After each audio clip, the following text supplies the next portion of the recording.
Hello friends, welcome back to my channel smart study from home. हम लोग government accounting पढ़ रहे थे friends, paper 17 CFR of CMA final. ठीक है, हम लोग अभी तक GA SAB से पहले जितना भी था, मतलब कि IGAS आपका एक पोर्शन है एंड इससे पहले आपके कुछ बेसिक क्वेश्चन है लाइक गवर्नमेंट अकाउंटिंग क्या है, उसके फीचर्स हैं, प्रिंसिपल्स हैं, बुक्स ऑफ अकाउंट्स है, ठीक है, CAG है, CGA है, तो ऐसे कुछ कुछ चीज़ हैं, पैक है। लास्ट क्लास में हम लोग पैक के बारे में देखा था। तो ऐसे कुछ कुछ जो चीज़ें थी वो हम लोगों ने कंप्लीट कर लिया है। आज से हम लोग पढ़ेंगे GA SAB के बारे में। We are moving towards IGAS, government accounting के जो स्टैंडर्ड्स हैं वो हम लोग अभी धीरे धीरे सीरीज़ में पढ़ेंगे। ठीक है, अभी तक अगर आप लोगों ने प्रीवियस लेक्चर्स नहीं देखा है फ्रेंड्स, तो वो 6 पार्ट में डिवाइडेड है, छोटे छोटे क्लासेस हैं। देखो, क्लासेस थोड़े लेंदी होते हैं बिकॉज मैं आपको लाइन बाय लाइन समझाना चाहती हूँ, बट कॉन्सेप्ट देखोगे तो बहुत कम है, 6 पार्ट में है। अगर आप लोग अभी तक नहीं देखे हो, प्रीवियस लेक्चर में आपको जाना है, तो आप लोग ऊपर दिए गए आई बटन पर क्लिक कीजिए एंड मेरे प्रीवियस लेक्चर्स के लिंक आपको मिल जाएंगे। ठीक है, अभी हम लोग स्टार्ट करेंगे GA SAB। IGAS पढ़ने से पहले आपको पता होना चाहिए GA SAB के बारे में। एंड मैं आपको बताऊं फ्रेंड्स, बहुत सारे स्टूडेंट ना IGAS में फोकस करते हैं बिकॉज वो थोड़ा ज़्यादा हो जाता है। 10 IGAS हैं, सब एक एक करके पढ़ना स्टार्ट करते हैं, उसके ऑब्जेक्टिव्स हैं, स्कोप्स हैं, इतनी सारी चीज़ें हैं ना, उसको याद रखते रखते इतनी सारी चीज़ें स्किप कर जाते हैं और एग्ज़ाम में फेलियर का वही रीज़न है। आप लोग क्या करेंगे, IGAS पढ़ लेंगे, GA SAB छोड़ देंगे। क्यों छोड़ते हैं? स्टूडेंट का माइंड ये है कि हम लोग IGAS पढ़ लेंगे, इतने सारे IGAS है, एक तो डालेगा ही एग्जाम में। हम लोग क्या खुद से सोच लेते हैं, but this is very very very wrong. IGAS तो हर ऑल्टरनेटिव टर्म में आता है, और ऑल्टरनेटिव नहीं हो कि हर 2 टर्म छोड़ के एक टर्म में आता है। ठीक है, और कभी कभी कंटिन्यूस भी डालता है। तो एग्ज़ाम का पैटर्न का कुछ फिक्स्ड नहीं है। तो मैं ये बोलूँगी, अगर आप गवर्नमेंट अकाउंटिंग पढ़ रहे हैं तो गवर्नमेंट अकाउंटिंग का हर एक लाइन पढ़िए, हर एक क्वेश्चन पढ़िए, सो दैट एग्जाम हॉल में जाने से पहले आपको ये पता हो कि ये 20 मार्क्स मैं अटेंड करके ही आऊँगा, भले क्वेश्चन कहीं से भी आए। आपके मन में थोड़ा भी नहीं होना चाहिए कि अगर GA से भी आ गया तो, और वैसे ही होता है, आपको जो क्वेश्चन में डाउट होगा ना वही क्वेश्चन एग्जाम में आता है। ये लक है या बैड लक है मुझे नहीं पता, बट ऐसे ही होता है, मेरे साथ भी हुआ है। इसीलिए मैं सजेस्ट कर रही हूँ, कुछ भी मत छोड़िए, सब कुछ पढ़ के जाइए, बहुत ईजी है, छोटी छोटी चीज़ें हैं, पढ़ के जाइए। ठीक है, तो आज हम लोग स्टार्ट करते हैं government accounting standard advisory board, GA SAB क्या होता है। देखो, पहले तो फ्रेंड्स आप लोग मेरे साथ थोड़ा सा स्टोरी सुनिए। देखिए, अकाउंटिंग स्टैंडर्ड्स आपको पता है, इंडियन अकाउंटिंग स्टैंडर्ड्स आपको पता है, हम लोग पढ़ते हैं अकाउंट्स के लिए। कौन से अकाउंट्स के लिए? कमर्शियल अकाउंट्स के लिए। इससे पहले आप लोग जान चुके हैं government accounting and commercial accounting में डिफरेंस क्या है। कमर्शियल अकाउंटिंग को, उसके स्टैंडर्ड्स को जो प्रिंसिपल जो गाइड करता है वो क्या था? गैप था, जनरली एक्सेप्टेड अकाउंटिंग प्रिंसिपल्स। ठीक है, वैसे ही गवर्नमेंट अकाउंटिंग के लिए आपके लिए स्टैंडर्ड्स बनाई गई हैं। स्टैंडर्ड्स क्यों बनते हैं? एक स्टैंडर्ड नॉर्म्स होता है कि उसके अकॉर्डिंग गवर्नमेंट अकाउंटिंग होगा। गवर्नमेंट अकाउंटिंग जो मेंटेन होगा, ठीक है, जो डिस्क्लोज करेगा, किस हिसाब से करेगा? इंडियन गवर्नमेंट अकाउंटिंग स्टैंडर्ड्स के हिसाब से करेगा। अब वो स्टैंडर्ड को कौन फॉर्मुलेट करता है, उस स्टैंडर्ड को गाइड कौन करता है, कौन बनाता है, उस बोर्ड को हम लोग बोलते हैं GA SAB, government accounting standard advisory board. As the name suggest, आपको नेम से ही पता होना चाहिए। देखो क्या बोला, गवर्नमेंट अकाउंटिंग स्टैंडर्ड्स, ये तो क्लियर है। हम लोग क्या पढ़ने वाले हैं आगे? गवर्नमेंट अकाउंटिंग के स्टैंडर्ड्स पढ़ने वाले हैं, जिसको हम लोग बोलते हैं IGAS। ठीक है, उसका एडवाइजरी बोर्ड, ठीक है, मतलब कि गवर्नमेंट अकाउंटिंग स्टैंडर्ड्स को कौन एडवाइज करेगा, ठीक है, कैसे बनेगा, कैसे मेंटेन होगा, उसमें क्या क्या इम्प्लीमेंटेशन आएगी, उसके लिए एक बोर्ड बनाई गई है, उसको बोलते हैं government accounting standard advisory board. ये क्लियर है? अब इसको बनाया कौन है? इसका जो चेयरमैन है ना फ्रेंड्स, वो है आपका कैग। हम लोग पढ़ चुके हैं कैग के बारे में, controller and auditor general of India. ये फॉर्म करता है, CNAG को ये फॉर्म किया है। ठीक है, विद द किसके डिसीजन पे, किसके हेल्प से? Government of India. Government of India के हेल्प से CNAG क्या करता है, क्या किया है? GA SAB फॉर्म किया है। ठीक है, तो चेयरमैन कौन हुआ? CNAG हुआ, और इसमें बाकी सारे मेंबर्स रहेंगे। ये चीज़ क्लियर है? अब क्यों बना? IGAS फॉर्मुलेट करने के लिए, न्यू आईजीएस हम कैसे लाएंगे एंड जो एग्जिस्टिंग आईजीएस है उसका इम्प्लीमेंटेशन कैसे हो रहा है उसको ऑडिट करने के लिए, जैसे कि अकाउंट्स का हम ऑडिट करते हैं वैसे ही आईजीएस का इम्प्लीमेंटेशन को एग्जामिन करने के लिए ये बोर्ड बनाई गई है। ठीक है, आपका जो अकाउंटिंग सिस्टम है उसको एनहांस करना है, आपका रिपोर्टिंग सिस्टम को एनहांस करने के लिए ये बोर्ड बनाई गई है। ये चीज़ क्लियर है। इसके बाद हम लोग यहाँ पे क्या पढ़ेंगे, आपका स्ट्रक्चर क्या है। स्ट्रक्चर मतलब क्या होता है, अभी मैं पूछूंगी आपके फ़ोन का स्ट्रक्चर क्या है, आप बोलेंगे नहीं 2x2 का है, 3x2 का है, इसमें बैटरी है, ये है वो है, तो उसका जो थिंग्स है किसको लेके फ़ोन बना है, that is the structure of the phone. वैसे ही स्ट्रक्चर ऑफ द जीएसएबी क्या है, उसका मतलब है जीएसएबी में कौन कौन है। ठीक है, एक दो तो हम ऑलरेडी पढ़ चुके हैं, सीएनडीजी होता है, गवर्नमेंट ऑफ इंडिया के मेंबर्स हैं। उसके बाद कौन होता है, हमारे इंडिया के फाइनेंस के जो एपेक्स बॉडी हैं वो लोग सब कोई है, अकाउंटिंग के एपेक्स बॉडी एंड फाइनेंस के एपेक्स बॉडी। अब बोलोगे मैम इसका मतलब क्या है, इसका मतलब ये है फ्रेंड्स, देखिए गवर्नमेंट के अकाउंटिंग, ठीक है, उसको ट्रांसपेरेंट करने के लिए बोर्ड बनाई गई है। तो गवर्नमेंट का मेन सर्विस क्या है, आप बताओ ना, मेन सर्विस क्या है। एक तो आपका रेलवे होता है, डिफेंस है, टेलीकॉम है, पोस्टल है, ये 4-5 चीज़ ही है जो गवर्नमेंट का मेन सर्विसेज है। तो रेलवे का जो हेड है फाइनेंस का वो उसका मेंबर रहेगा, पोस्ट के जो हेड है वो रहेंगे, डिफेंस का हेड रहेगा, ठीक है, टेलीकॉम इंडस्ट्री का जो हेड है वो रहेगा फाइनेंस रिलेटेड गवर्नमेंट का जो भी सर्विसेज है उसके जो हेडेड है, जो मिनिस्ट्रीज हैं वो लोग रहेंगे। अकाउंटिंग का टॉप मोस्ट बॉडी कौन है, एक तो आपका सीए इंस्टीट्यूट, आईसीआई का प्रेसिडेंट या फिर उसका नॉमिनी रहेगा, या फिर हमारा CMA institute, I am very proud when I am saying this, हमारे सीएमए इंस्टीट्यूट के प्रेसिडेंट या फिर उसके नॉमिनी भी इसके मेंबर रहते हैं। ठीक है, इसके अलावा और कौन कौन रहेगा, आरबीआई रहेगा। फ्रेंड्स फाइनेंस कौन करेगा, आरबीआई के रेगुलेशन में ही होगा ना, तो आरबीआई रहेगा, उसके जो फाइनेंस हेड है वो रहेगा। ठीक है, अभी कुछ स्टेट्स, अभी इतने सारे स्टेट्स हैं, सारे स्टेट्स के फाइनेंस मिनिस्टर जो हेड है एक ही बार में हम लोग नहीं ले सकते। तो जीएसएबी में क्या होता है, रोटेशन बेसिस में होता है, एक बार में 4 स्टेट, ठीक है, पहले 4 स्टेट के हेड चले गए, फिर 4 स्टेट के, फिर 4 स्टेट के, ऐसे रोटेशन बेसिस पे स्टेट्स के जाते हैं। और एक इंसान रहता है NCAER, national council of applied economic research, New Delhi में है।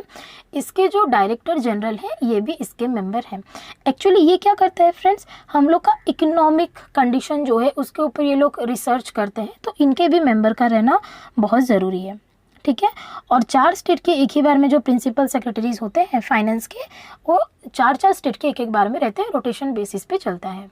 ठीक है, हम लोग बुक से पढ़ेंगे, बस मैं आपको बता रही हूँ कि इसमें मतलब जीएसएबी क्या है। बुक से पढ़ोगे आपको बोर लगेगा, एक बार आप स्टोरी जान लो फिर पढ़ने में इंटरेस्ट आएगा। ठीक है, इसके बाद फिर हम लोग पढ़ेंगे रिस्पॉन्सिबिलिटीज ऑफ जीएसएबी। वैसे तो जितना बताइए पता चल गया कि रिस्पॉन्सिबिलिटीज क्या है, फिर भी हम लोग बुक से पढ़ेंगे। ठीक है, तो चलो रीड करते हैं। देखिए, the accounting system the world over are being revisited with an emphasis on transition from rule to principle based standards and migration from case to accrual based system of accounting. The GASAB as nodal advisory body in India is taking similar action to formulate and improve standards of government accounting and financial reporting and enhance accountability mechanism. मैं आपको बोलूँगी इतना आप लोग छोड़ दीजिए। Okay, आपको GASAB के बारे में पूछता है फ्रेंड्स, इतना मत लिखो, मैं होती तो मैं नहीं लिखती, मत लिखिए। उसके बाद देखिए, the government accounting standard advisory board was constituted by the controller and auditor general of India with the support of government of India through a notification dated 12 अगस्त 2002। आपको लिखना है यहाँ से, ठीक है, ये डेट लिखना है। CNDG फॉर्म किया था with the help of government of India August 12, 2002, ये सब आपको लिखना है। This board was constituted to establish and improve the standards of government accounting. Of course, government accounting को standards को improve करने के लिए बनाया गया है। And financial reporting and enhance the accountability mechanism. ठीक है, तो keywords यहाँ पे क्या है, enhance the accountability mechanism.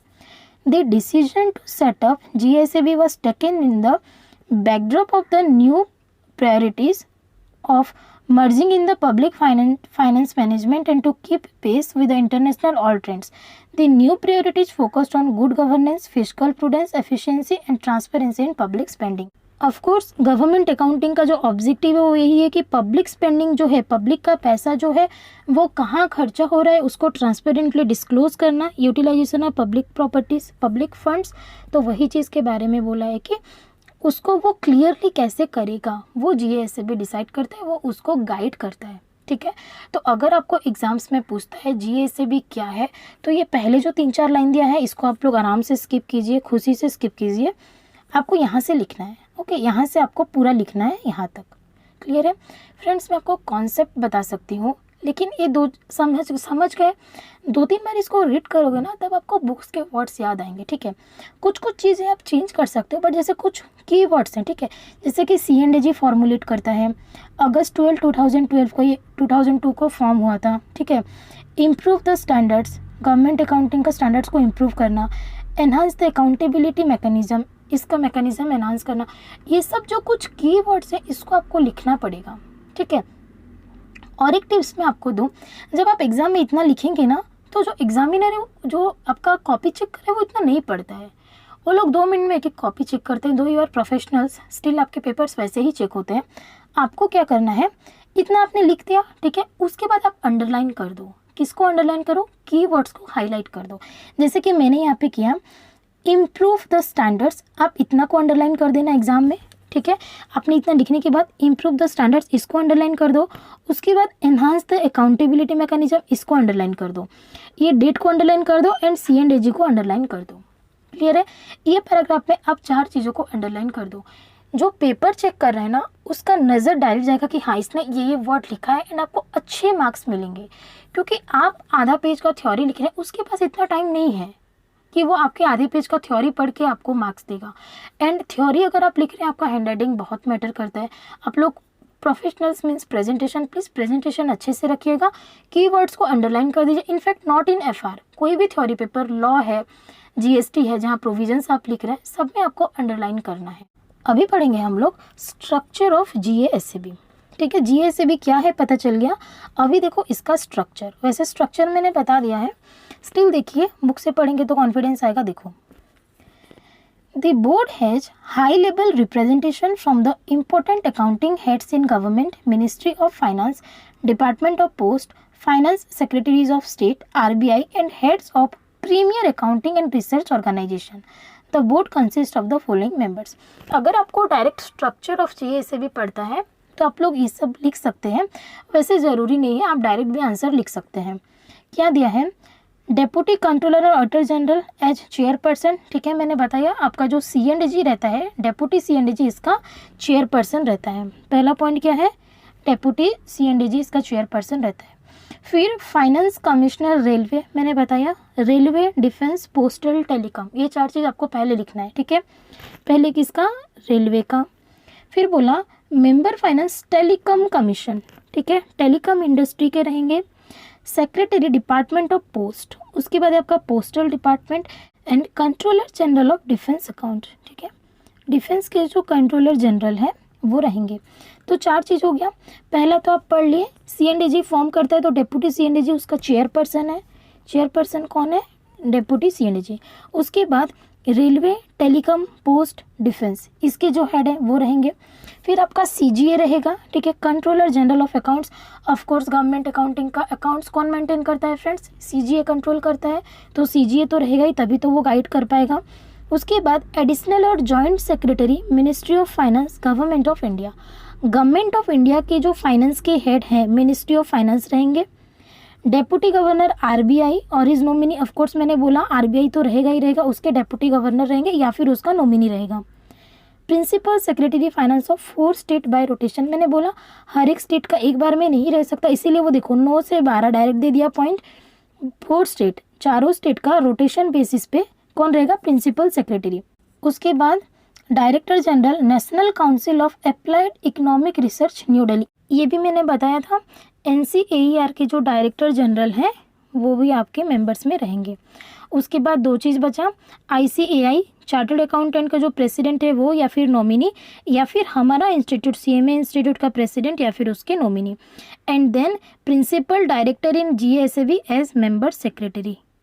ठीक है, तो ये 16% जो है वो रहेंगे एंड आपको बता दो 8 मार्क्स का क्वेश्चन आता है, ठीक है। स्ट्रक्चर ऑफ जीए से भी आपको आप प्रीवियस ईयर्स के क्वेश्चन पेपर प्लीज़ एक बार चेकआउट कर लेना फ्रेंड्स। ये सबसे अच्छा तरीका होता है स्टैंडर्ड सेट करने का क्वेश्चन का, ठीक है, कि आपका माइंड सेट करना है कि आपको कैसे पढ़ना है। जीए से भी हर 3 टर्म में 2 टर्म में तो पूछता ही पूछता है, 2 आउट ऑफ 3 टर्म में जीए से भी पूछता ही है, ठीक है। तो व्हाट इज जीए से भी, स्ट्रक्चर ऑफ जीए से भी पूछता है, या फिर व्हाट इज जीए से भी एंड रिस्पॉन्सिबिलिटीज ऑफ जीए से भी, ठीक है। 16 मार्क का एक बार में नहीं डालता, 8 मार्क्स का डालता है। 16 पॉइंट है, हिसाब कर लेना, एक पॉइंट को हाफ मार्क, ठीक है। आपको 16 के 16 पॉइंट लिखने हैं, एक भी मिस करते हैं तो आपका हाफ मार्क एग्जाम में कटने वाला है, ये तो श्योर है। नो बडी विल एक्सपेक्ट, ठीक है। आप गवर्नमेंट अकाउंटिंग का पूरा थ्योरी पढ़ेंगे, आप कभी नहीं सोचेंगे कि जीएसएबी से क्वेश्चन आएगा, बिकॉज है ही नहीं ना वैसा, ठीक है। जहाँ पे आईजीएस हम लोग पढ़ेंगे इतने बड़े बड़े, इतने हार्ड, ठीक है। इससे पहले कैग है, सीजीए है, पैक है, मतलब इतने कुछ है, कैरेक्टरिस्टिक्स है, प्रिंसिपल्स है, बुक्स ऑफ अकाउंट्स, क्या क्या नहीं है। उतना छोड़ के ये कौन डालेगा भाई एग्जाम में, हम लोग ऐसे सोचते हैं, बट एग्जाम मीन्स एक्सेप्शन। हम जो नहीं सोचते हैं वही एग्जाम्स में आता है, ठीक है। तो जीए से भी प्लीज स्किप मत करना। मैं तो बोलूँ गवर्नमेंट अकाउंटिंग का आपको कुछ स्किप नहीं करना है। मैं आपके साथ हूँ, मैं आपको डिटेल्स पढ़ा रही हूँ, लाइन बाय लाइन पढ़ा रही हूँ। एक बार क्या आप 2 बार वीडियो देखिए, 3 बार देखिए, अपने आप याद हो जाएगा। आप चलते चलते जा रहे हैं, ईयरफोन लगाइए, क्लास सुनते जाइए, आपको याद हो जाएगा। मेरे टाइम में मैं ऐसे करती थी, बिकॉज मेरा जॉब के साथ मैं पढ़ती थी। मैं ऑफिस जाते जाते मेरे को 15-20 मिनट लगते थे। ऑफिस जाते जाते मैं सुन के जाती थी क्लासेस, फिर आते आते सुन के आती थी, बिकॉज हम जो सुनते हैं हमको ज़्यादा याद रहता है थ्योरी, ठीक है। तो आप लोग वो चीज़ कीजिए। उसके बाद देखिए रिस्पॉन्सिबिलिटीज़ ऑफ जीएसएबी। जीएसएबी के रिस्पॉन्सिबिलिटीज़ क्या क्या हैं। वैसे तो इतने में आपको पता चल गया होगा कि जीएसएबी का काम क्या है, स्टिल हम लोग पढ़ेंगे।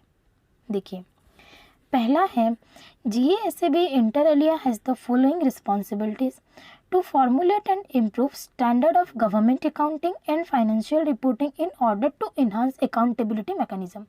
ये तो मैंने आपको पहले ही बता दिया था। क्या करेगा वो, गवर्नमेंट अकाउंटिंग स्टैंडर्ड्स को न्यू अगर कुछ लाना है तो फॉर्मुलेट करेगा, या फिर जो एग्जिस्टिंग द स्टैंडर्ड है उसको अगर ज़रूरत पड़ी तो क्या करेगा फ्रेंड्स, इम्प्रूव करेगा। तो यहाँ पे हम लोग 2 पॉइंट्स याद रखेंगे, एक तो फॉर्मुलेट करेगा, दूसरा वो इम्प्रूव करेगा। किसको इम्प्रूव करेगा, standards of government accounting and financial reporting, और फाइनेंशियल रिपोर्टिंग को in order to enhance the accounting mechanism. इसमें ऐसा एक भी वर्ड नहीं है जिसको आप एग्जाम में स्किप कर पाएंगे, आपको एज इट इज एग्जाम में लिख के आना है, ठीक है। क्या करेगा, फॉर्मुलेट करेगा या फिर इम्प्रूव करेगा, किसको, standards of government accounting. Government accounting के जो स्टैंडर्ड्स है उसको न्यू अगर है तो फॉर्मुलेट करेगा, पुराने है तो इम्प्रूव करेगा। एंड फाइनेंशियल रिपोर्टिंग क्यों करेगा, in order to enhance accountability mechanism. आपका जो अकाउंटेबिलिटी मैकेनिज्म है उसको एनहांस करने के लिए वो new government accounting standards formulate भी कर सकता है, या फिर जो एग्जिस्टिंग है उसको इम्प्रूव भी कर सकता है, एंड फाइनेंशियल रिपोर्टिंग को भी इम्प्रूव कर सकता है। फर्स्ट पॉइंट क्लियर है। दूसरा देखो, to formulate and propose standards that improve the usefulness of financial report based on the needs of the user, ठीक है। ये भी वही चीज़ बोला है कि यूजर की नीड्स के बेसिस पे वो क्या करेगा, फॉर्मुलेट कर सकता है न्यू स्टैंडर्ड्स। न्यू स्टैंडर्ड्स क्यों फॉर्मुलेट करेगा, पहला तो वो फॉर्मुलेट किया अकाउंटिंग मैकेनिज्म को एनहांस करने के लिए। दूसरा वो क्यों फॉर्मुलेट कर सकता है, यूज़र के नीड के हिसाब से वो न्यू आईजीएस फॉर्मुलेट कर सकता है, ठीक है। That improves the usefulness of the financial report based on the needs of the user and propose standards. वो न्यू स्टैंडर्ड्स लाने के लिए प्रपोज कर सकता है। प्रपोज मतलब यहाँ पे बोलता है एग्जीक्यूट करना, ठीक है। तो फॉर्मुलेट करेगा न्यू स्टैंडर्ड्स एंड उसको एग्जीक्यूट करेगा। क्यों करेगा, नीड्स ऑफ द यूजर के बेसिस पे। पहले वो फॉर्मुलेट किया एंड स्टैंडर्ड्स को इम्प्रूव किया, क्यों किया, अकाउंटेबिलिटी मैकेनिज्म को इम्प्रूव करने के लिए। दूसरे में वो फॉर्मुलेट कर सकता है, उसको एग्जीक्यूट कर सकता है as per the need of the user, ठीक है। क्यों, फाइनेंशियल रिपोर्ट का यूजफुलनेस को इम्प्रूव करने के लिए अगर यूजर का नीड्स है तो वो क्या करेगा, न्यू स्टैंडर्ड्स फॉर्मुलेट कर सकता है, ठीक है। 2 पॉइंट यहाँ पे समझ में आया। The third one is to keep the standards current and reflect change in the government environment. वो क्या बोला, to keep the standards current and reflect changes in government environment. वो स्टैंडर्ड से गवर्नमेंट अकाउंटिंग में क्या चेंजेस आया, अभी जो स्टैंडर्ड्स फॉर्मुलेट किया उसको अपने पास रखो, ठीक है। अभी कुछ स्टैंडर्ड्स आपने नया बनाया, IGS 10 तक है, आपने 11 लाया, उसको भी आपको क्या रिकॉर्ड में रखना है, टू कीप रखना है and reflect changes in the government environment, and उसके लिए क्या चेंजेस आया वो चीज़ आपको ध्यान में रखना है। फोर्थ में क्या है, to provide guidance on implementation of the standards. Of course वो न्यू स्टैंडर्ड्स लाएगा तो उसको इम्प्लीमेंट भी तो करना है, तो उसके लिए वो गाइडेंस देगा। यहाँ पे आपका कीवर्ड्स आ गया guidance. To consider significant areas of accounting and financial reporting that can be improved through the standard setting process. ठीक है, स्टैंडर्ड सेटिंग प्रोसेस से वो क्या करेगा, देखो actually accounting and financial reporting के कुछ सिग्निफिकेंट एरियाज है, सारे एरियाज को कवर नहीं करेगा, कुछ इंपॉर्टेंट जो एरियाज है उसको कैसे इम्प्रूव किया जाएगा बाय सेटिंग स्टैंडर्ड। ठीक है, एक स्टैंडर्ड, एक हमारा जो IGS है उसको उस स्टैंडर्ड को सेट करके कैसे कुछ सिग्निफिकेंट एरियाज को इम्प्रूव किया जाएगा वो चीज़ भी वो देखेगा। To consider significant areas of accounting and financial reporting that can be improved through the standard setting process. कुछ इंपॉर्टेंट एरियाज हैं उसको हम लोग कैसे इम्प्रूव करेंगे वो चीज़ें वो कंसीडर करेगी, किसके through, the standard setting process. ठीक है, स्टैंडर्ड को सेट करके, ठीक है, कुछ स्टैंडर्ड को सेट करके हम लोग सिग्निफिकेंट एरियाज ऑफ अकाउंटिंग में अगर कुछ चेंजेस ला सकते हैं, कुछ इंप्रूवमेंट ला सकते हैं तो वो चीज़ें भी वो देखेगा। To improve the common understanding of the nature and purpose of information content in the financial report. Financial report government के जो रिपोर्ट्स हैं उसमें जो इन्फॉर्मेशन दी गई है उसका अंडरस्टैंडिंग कैसे बढ़ेगा। ठीक है, अभी जितने IGAS हैं शायद उसके बेसिस पे जब पब्लिक उसको पढ़ रहा है, जो यूजर्स उसको पढ़ रहे हैं वो समझ ना पा रहे हो, तो ऐसे हम कौन से स्टैंडर्ड्स लाएंगे, कैसे इम्प्लीमेंट करेंगे, हम क्या कर सकते हैं जिससे जो यूजर्स हैं वो लोग उसका अंडरस्टैंडिंग बेटर हो। ठीक है, to improve the common understanding. ठीक है, क्या करेगा, improve the common understanding of the nature and purpose of information content in the financial report. ठीक है, तो ये 5 चीज़ देखो, अगर इसका मीनिंग देखोगे ना फ्रेंड्स तो 6 के 6 का मीनिंग एक ही है। अगर आप लोग सोचोगे तो 6 के 6 का मीनिंग एक ही है, मीनिंग में कोई चेंजेस नहीं है। ठीक है, तो पहले में भी बोला फॉर्मुलेट करेगा, रिपोर्ट फॉर्मुलेट करेगा, इम्प्रूव करेगा, दूसरे में बोला फॉर्मुलेट करेगा, इम्प्लीमेंट करेगा, फिर बोला जो स्टैंडर्ड्स लाएगा उसके लिए वो गाइड करेगा कि उसको कैसे इम्प्लीमेंट करनी है, यूजर्स के नीड के अकॉर्डिंग स्टैंडर्ड्स इम्प्रूव करेगा, यूजर्स के कॉमन अंडरस्टैंडिंग को इम्प्रूव करेगा। ठीक है, तो यही उसका बेसिक रिस्पॉन्सिबिलिटीज़ है कि GSAB का काम क्या है। ठीक है, तो इतनी ही चीज़ें हैं, आई होप आप लोग को अच्छे से समझ में आया होगा। उसके बाद नेक्स्ट पेज में थोड़ा सा कुछ दिया है, देखिए यहाँ पे दिया है government accounting standards issued by government accounting standard advisory board. अभी GSAB का जो काम है ये उसका थर्ड काम है। देखिए क्या बोला, the mission of the government accounting standard advisory board is to formulate and recommend the Indian government accounting standards for cash system of accounting and Indian government financial reporting standards for accrual system of accounting with a view to improving standards of governmental accounting and financial reporting which will enhance the quality of decision making and public accountability। ये आपको छोटा सा दिया है, कोई नहीं पढ़ता है, बट मैं आपको सजेस्ट करूँगी जब भी आपको GSAB का रिस्पॉन्सिबिलिटीज़ पूछे, काम पूछे या GSAB क्या है, तो आपको ये चीज़ें लिखनी है। ये 4 लाइन तो मस्ट है, मैं बोलूँगी मस्ट है, प्लीज़ लिखिए, इनफैक्ट इसको स्टार मार्क करके लिखिए। ठीक है, क्योंकि government accounting standard advisory board का जो मेन काम है वो यही है। वो क्या करेगा फ्रेंड्स, एक तो वो IGAS फॉर्मुलेट करेगा, Indian government accounting standards for cash system, क्योंकि गवर्नमेंट अकाउंटिंग हमारा कैश सिस्टम में होता है, तो कैश सिस्टम के लिए IGAS फॉर्मुलेट करेगा एंड IGFRS फॉर्मुलेट करेगा। आप लोग लास्ट में देखेंगे 5 IGFRS से आपके FR बुक के लास्ट पेज में वो होता है एक्रुअल सिस्टम में। ठीक है, तो वो भी फॉर्मुलेट करेगा with a view to improving standards of government accounting and financial reporting। ठीक है, which will enhance the quality of decision making and public accountability। क्या enhance करेगा, quality of decision making and public accountability। ठीक है, तो ये उसका main काम है। वो क्या करेगा, IGAS फॉर्मुलेट करेगा कैश सिस्टम के लिए, IGFRS फॉर्मुलेट करेगा एक्रुअल सिस्टम के लिए। ठीक है, क्यों करेगा, to enhance the quality of decision making and public accountability. ठीक है, तो इसीलिए बोला, देखो यहाँ पे फिर क्लियरली बोला GSAB has been developing 2 types of accounting standards. ठीक है, दो टाइप का अकाउंटिंग स्टैंडर्ड डेवलप कर रहा है। एक है आपका IGAS कैश सिस्टम के लिए, दूसरा है आपका IGFRS एक्रूअल सिस्टम के लिए। These standards have been developed to address the issue related with the existing cash system, अभी कैश सिस्टम है, ठीक है, of the accounts and its migration to the accrual system of accounting in future। तो वो क्या बोल रहा है, देखो दो स्टैंडर्ड्स वो बनाता है GASAB, एक तो IGAS, एक है IGFRS। अभी जो इम्प्लीमेंट हो रहा है क्या है, IGAS जो कि कैश सिस्टम में है, IGFRS 5 बनाया गया है बट इम्प्लीमेंटेशन नहीं है, वो एक्रूअल सिस्टम में है। तो ये बताता है कि अगर हम माइग्रेट हो जाते हैं, अभी कैश में है, अगर फ्यूचर में, इन नियर फ्यूचर अगर हम एक्रूअल सिस्टम में माइग्रेट हो जाते हैं, then the standards have been developed to address the issue. तो क्या इश्यूज होंगे वो बताता है, वो बताया है कि अगर हम कैश से एक्रूअल में चले जाएंगे, IGAS छोड़ के IGFRS में चले जाएंगे तो क्या क्या इश्यूज होंगे वो बताता है। तो ये एकदम से इम्पॉर्टेंट है आपके लिए कि government accounting standard issue by government accounting standard advisory board, ठीक है। तो ये हेडिंग के हिसाब से अंदर नहीं दिया गया है, बट हाँ अगर GASAB का लॉन्ग क्वेश्चन आता है तो आप लोग ये सारी चीज़ें भी लिख सकते हैं कि वो दो स्टैंडर्ड बनाता है, IGAS भी बनाता है एंड IGFRS भी बनाता है, वो कैश के लिए बनाता है, एक्रूअल के लिए बनाता है। एंड अगर हम कैश से एक्रूअल में माइग्रेट होते हैं तो क्या इशू हो सकते हैं, वो सारी चीज़ें वो बताती है। एंड दो स्टैंडर्ड्स क्यों बनाती है, to enhance the quality of decision making and public accountability, ठीक है। इतना आप लोग को क्लियर हुआ। आज मैं क्लासेस यहाँ रखती हूँ, नेक्स्ट क्लास में हम लोग पढ़ेंगे फ्रेंड्स IGAS, हम लोग स्टार्ट करेंगे, एक एक करके पढ़ेंगे, एकदम ऐसे ही लाइन बाय लाइन पढ़ेंगे। मेरे साथ जुड़े रहिए, बाय बाय, टेक केयर।